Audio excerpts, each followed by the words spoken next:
My name is Abalo Irene Otto. I'm 29 years old and actually by tribe. I live in Gulu, northern Uganda. I'm a writer and writing not just for books or poetry that I love to do, but I'm a journalist too. So I'm pursuing that at a professional level. I'm in my third year at Cavendish University, Uganda. And during my free time, I love to read. I want to read other people's works so that I can also be that good a writer.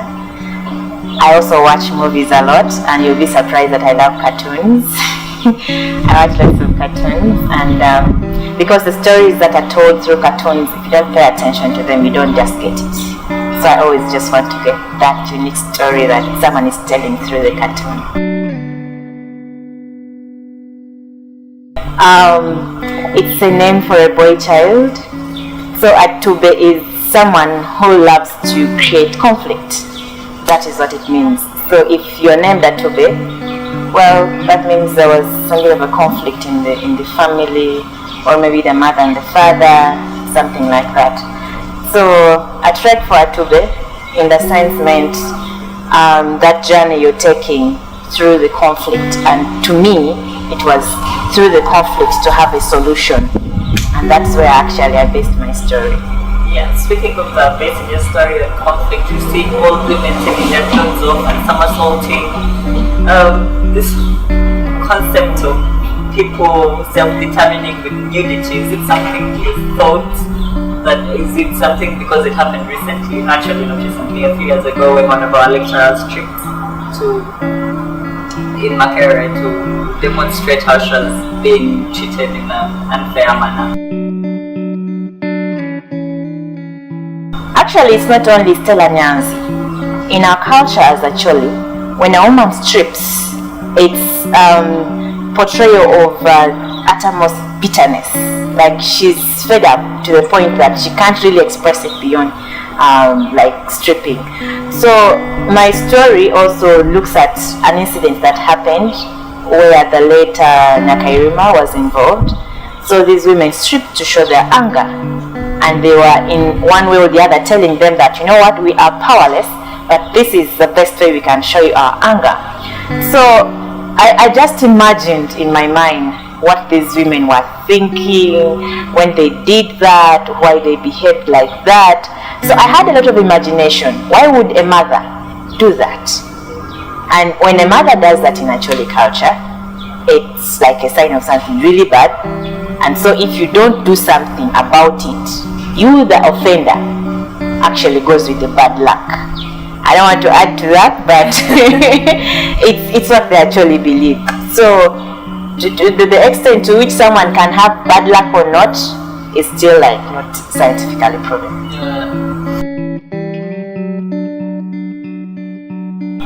Actually, the workshop and the mentorship helped a lot in my work, because to me, when I'm writing, it's like my audience is already right before me. It's like I'm narrating the story and telling the story.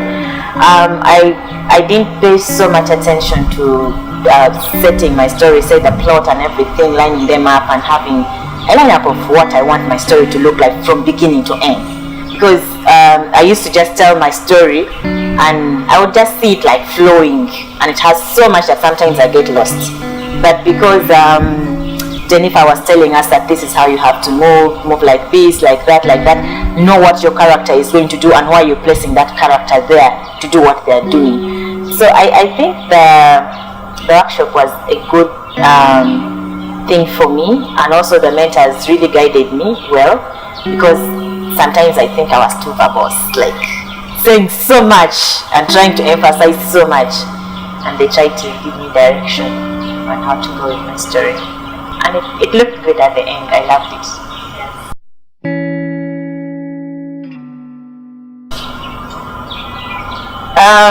For fiction, yes. I have my own blog where I also publish some of my works. I published poetry, and for someone else to publish my work, yes. But as a journalist, my work gets published every other day. it's really exciting because it's the first time I'm celebrating my work. Always I just write, and it's no more unusual writing.